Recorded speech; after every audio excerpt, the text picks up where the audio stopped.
And what this really means for all of us No, but is that government is one going thing, to... we're talking about all this. We're talking about all this. Let's bring it to the Aam Aadmi, Gauri. What does the Aam Aadmi want? Make your point to Sambit. Yes. By the way, I think I have, after that, I will have Keval Handa and Piruz Kambata. Keval Handa. Keval Handa is the non-executive chairman of Union Bank and has previously served as chairman of Union Bank of India and Pfizer. And he's an incredible voice from corporate India. He's been independent director at ING Visa. If I read out all the posts he's held, I will not end. But he's got expertise from pharma to banking, now digital payments with the fantastic app Bharat Pay. So Keval, good morning. Piruz Kambata, my friend, managing director of Rasna, part of India's cultural history, and also on the board of Gujarat Narmada Valley Fertilizers. And he's held important positions in industry bodies. Piruz, good morning. Piruz and Keval, to throw the questions at you, I will bring in, I'll throw the first question at you, Piruz, and then I'll bring in Gauri. Piruz, your expectations this budget. You know, FMCG products were categorized as essential. They were able to withstand the impact that the pandemic had on other sectors. Now, what are your expectations this morning? No, the FMCG sector actually is a benefactor of the rural growth. And I do believe that this budget has to focus on rural infrastructure and doubling the farmers' income. And it's a myth that if money is spent on rural, or the FMCG doesn't benefit. Actually, we benefit more, because the more the money comes in the hand of the rural consumers, the first thing they go and do is they buy more of our consumer products. So we expect that there will be a consumption-led growth in the FMCG sector, and this will be fueled by a lot of money in the rural. Having said that, I also believe that a lot of other impetus would be given to sectors which are especially under strain, like, for example, tourism, hospitality industry. So I do expect that. And I also expect that, as per Atmanirbhar Bharat is incomplete without exports. And I do believe that we are going to get what I call a vaccine dose on exports, especially with various slew of schemes, not only for food, but for all the sectors, to really ensure that we become a real export-driven manufacturing sector, and we can really grow on that. As you know, in the last few months, we have been doing good on exports, but I think we need to now catch up on this impetus and really spend much more to ensure that we get this export boom going. Having said that, I also believe that the government has recognized in the pandemic that the private sector has a huge role to play in healthcare, and I think we should be seen as partners, and private sector should not be seeing healthcare as making money. We have enough avenues to make money. So I do believe we should partner the government in this very important sector, because that is going to be the backbone for further growth. And don't be surprised, there'll be more pandemics coming. And now is the time to really build our healthcare infrastructure up. And I do believe this can be best done with the private sector involvement on sort of on a more assertive basis. Absolutely. Keval Handa, good morning. The question to you is from our colleague Gauri Dwivedi.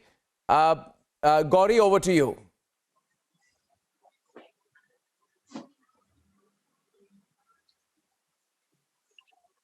So I can't hear Gauri. There are some very alarming numbers coming in as far as the NPAs are concerned.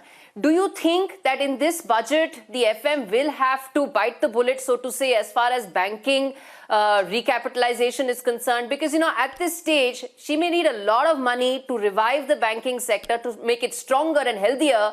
And where is she going to get that money is really going to be the trillion-dollar question, so to say.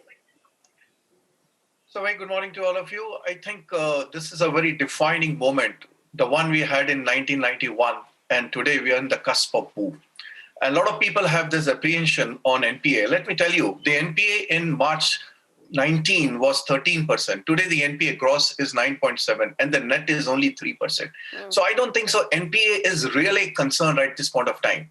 The schemes and measures which the government announced on the moratorium and one-time restructuring and the guarantee scheme is not going to impact the NPA in 1 year. Is going to spread over a period of time. I think NPA is not a big challenge. The banks have been able to manage it very well in the last 2 years. Having said that, if we want an economy of, let's say, 11%, bank has to grow 15% or so. Now, public sector bank contributes almost 70% of the loan. That's where the big challenge is. The banks have become cautious in lending loans, and banks need growth capital for giving loans. Now, from a 5.6% growth the banks are having currently to grow to 14 to 15% is a big call. I think that's where the finance minister should chip in and give the growth capital immediately, not over next year or so, but now. They need it now for the economy to kick off. And my estimate is roughly around about so bottom 70,000 line is banks do need money, right, sir? But the banks are raising money on their own. But in support, if the government can give anywhere about 70,000 crore rupees, I think that should be sufficient to kickstart the economy and the public sector doing a double-digit growth.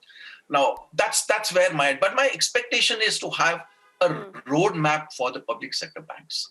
We have been talking about 18 strategic assets, and the banks are part of the strategic assets. How are we going to manage these 12 banks, public sector banks? We need to have a roadmap for 4 banks, how we are going to do it, how we are going to make them more competitive. There is a thought process having a bank investment company, which means transferring the equity to the bank investment company, professionally manage the bank investment company like the bank board bureau, and then run these 4 companies on a competitive basis, free of CVC, free of constraints on employment, free of constraint on salaries, and they can compete with the private sector bank. The others bank, I think they should also put in the bank investment and dilute it to 49%.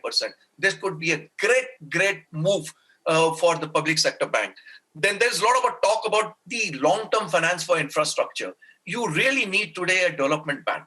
We have done away with the development bank, and we saw the results. The public sector bank were not able to pitch in for the development bank. You need about 100 lakh crores for 5 years for infrastructure. Where are you going to get money?